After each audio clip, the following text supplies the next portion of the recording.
Okay, now we're going to find the slope and the y-intercept and graph the line. So my slope is always represented by m, and my slope is the number with the x.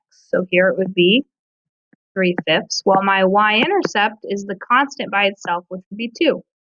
And if you remember, we can pull this slope and y-intercept out because my equation is in slope-intercept form.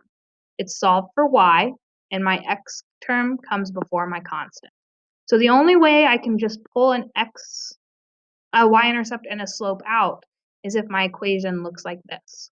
If I look at number 2, my equation does not look like number 1. See, I have a 2 over here by itself. It's not solved. Y. I have 2 over here with a y instead of y by itself. So I can't just pull out the slope and the y-intercept. I have to solve for y first down here. Let's go ahead and do that. Let's solve this guy for y.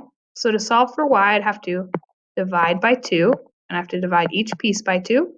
So I'd have y equals -2 divided by 2 would be -1x. -4 divided by 2 is -2. Now it's solved for y. So my slope is -1, and my y-intercept is -2. M comes with the x, b's by itself over here. Now to start graphing. To graph equation 1, I always begin with b, so I put a point at 2 on my y-axis. Now the top number of my slope controls how I move in my y-axis, so I'm going to go up 3 and over 5. 1, 2, 3, 4, 5. We always use a straight edge to connect our points. And we add 2 arrows on the end. There's equation number 1. Now let's take a look at equation number 2. Here, am I going to begin with -1 or with -2? Well, I'll start with -2. I always begin with b, my y-intercept, so I put a point at -2.